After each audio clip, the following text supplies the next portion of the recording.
आज की कहानी धोखा किसको। तो चलिए सुनते हैं एक मोटिवेशनल और इंस्पिरेशनल स्टोरी।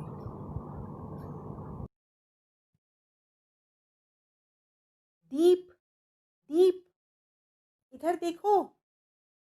भीड़ में हाथ हिलाते हुए अधीर ने कहा। इधर आओ, इधर आओ, इधर आओ। क्या हुआ? तुम परीक्षा हॉल में क्यों नहीं आए? सब ठीक तो है ना? अचानक से पीछे देखा तो तुम नहीं दिखे। मुझे लगा गलती से दूसरे परीक्षा हॉल में चले गए, लेकिन तुम तो आए ही नहीं। दीप चुपचाप सब सुन रहा था। बोला, बाहर चलो, बताता हूँ। पास में ही कैंटीन है, वहाँ चलते हैं, आराम से गप्पे मारेंगे।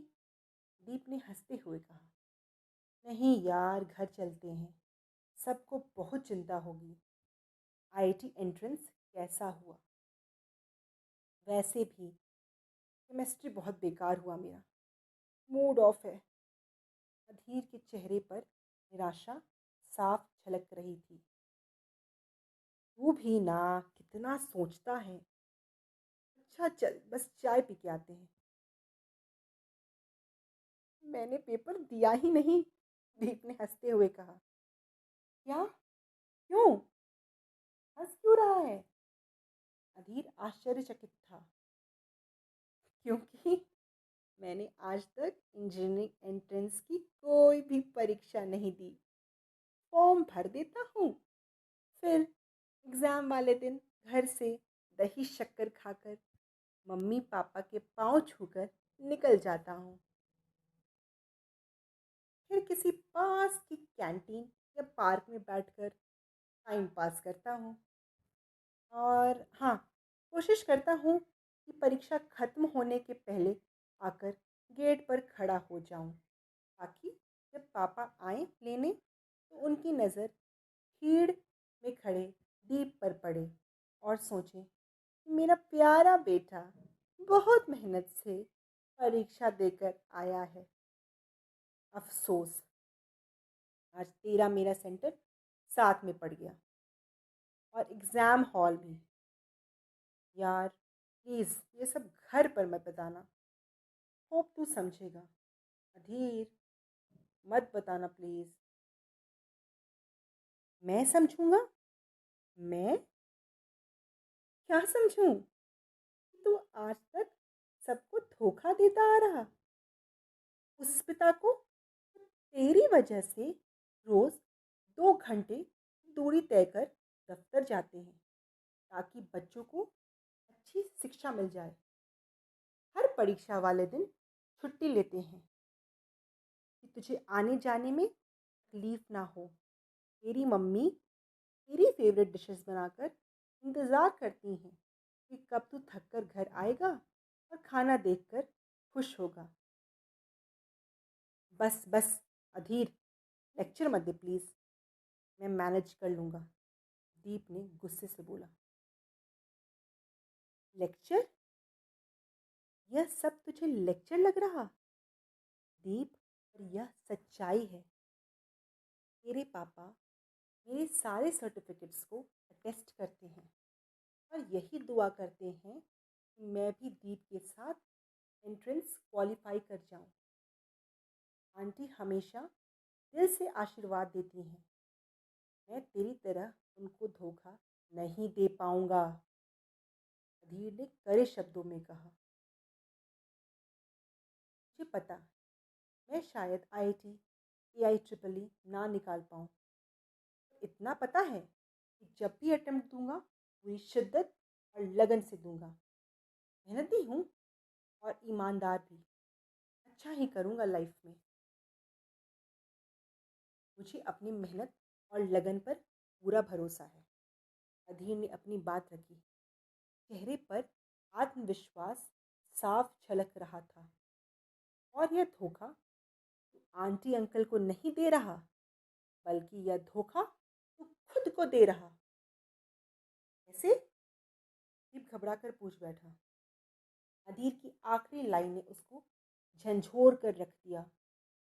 वो ऐसे सोचती कि अंकल आंटी इतनी मेहनत क्यों कर रहे, ताकि उनका यह पुत्र अपना भविष्य संवार ले, कुछ अच्छा कर ले, एक पहचान बना ले।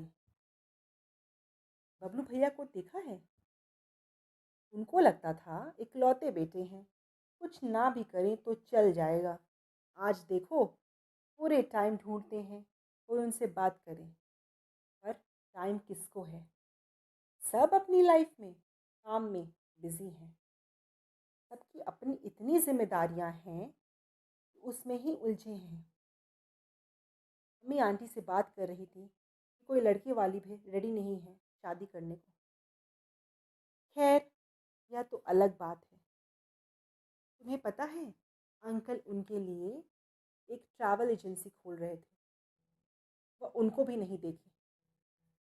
ठीक है, आपको इन सब इंटरेस्ट नहीं नहीं करना है तो बताइए ना कि आप करना क्या चाहते हैं, इंटरेस्ट किस में है आपको। तो क्या उनके पापा यह सुनेंगे? दीप ने आश्चर्य से पूछा।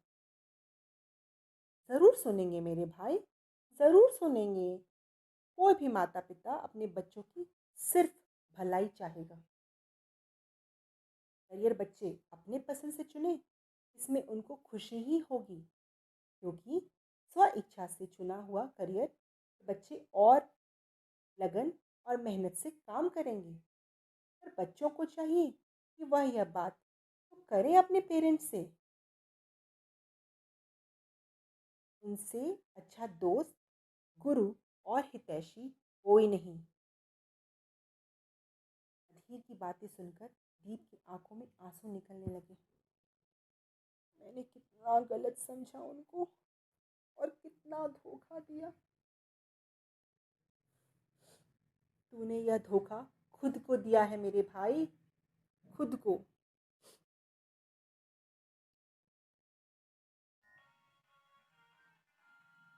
मम्मी का फोन। उठा उठा। हाँ, बस अधीर से बातें करने लगा था। आता हूँ। घर पहुँचकर मैं उनसे माफ़ी मांग लूँगा दोस्त। तूने मेरी आंखें खोल दी। रोते हुए दीप ने अधीर को गले लगा लिया। अंकल आंटी से बैठकर आराम से अपनी बातें रखना, वह अच्छा रास्ता दिखाएंगे तुझे, और हो सके तो तेरा सही करियर चुनने में मदद भी करें।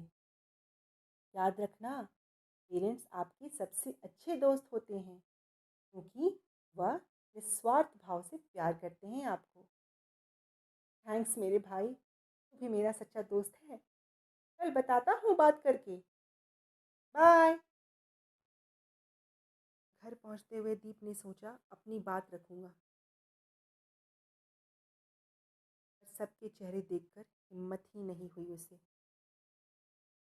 मम्मी ने बोला, जल्दी से हाथ मुंह धो ले, छोले भटूरे बनाए हैं, अभी तला है।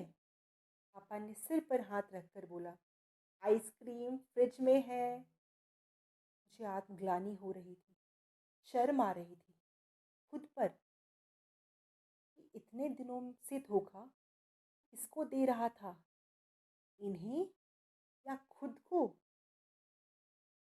कमरे में जाकर फक फक कर रोने लगा। मम्मी दौड़ी आई। अजी, सुनते हैं, दीप कितना रो रहा है, देखिए ना, जल्दी आइए। ओह, पेपर अच्छा नहीं हुआ। अरे तो क्या हुआ, यह जीवन का आखिरी इम्तिहान तो नहीं। लाइफ इतनी आसान नहीं जितनी लगती है, और इतनी मुश्किल भी नहीं जितना हम बना देते हैं। आज एक पेपर खराब हुआ, हो सकता है कल एक और बुरा जाए, पर इससे हताश होने का नहीं।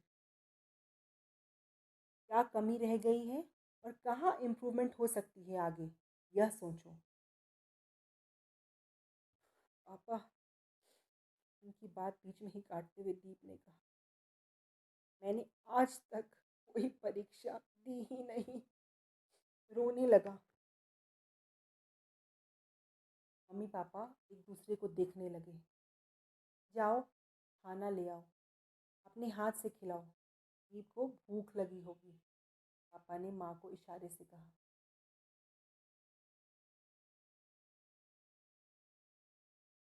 दीप ने रोते रोते सारी बात बताई।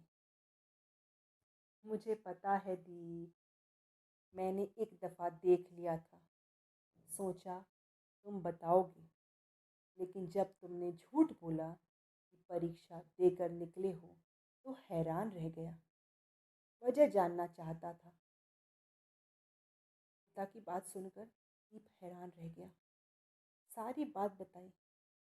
माँ ने खाना खिलाते बोला, जब जागो तभी सवेरा बेटा, तुम्हें जो इच्छा है वह करो, हम साथ हैं तुम्हारे, बस हमसे अपनी दिल की बात किया करो।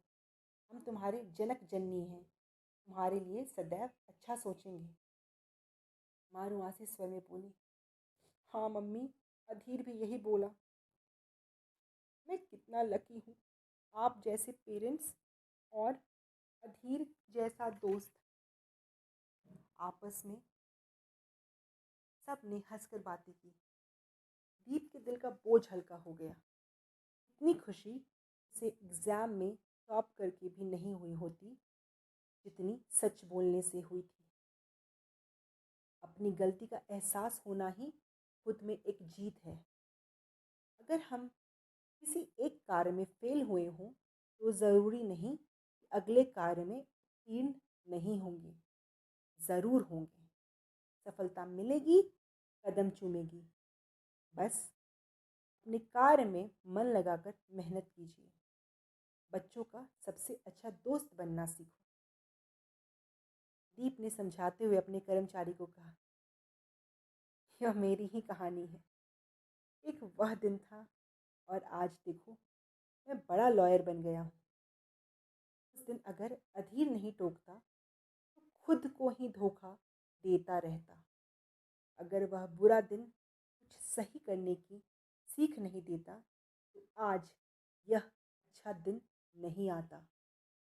समय ज़रूर बदलता है, बस खुद को धोखा नहीं देना चाहिए। धन्यवाद। सुनने के लिए आभार।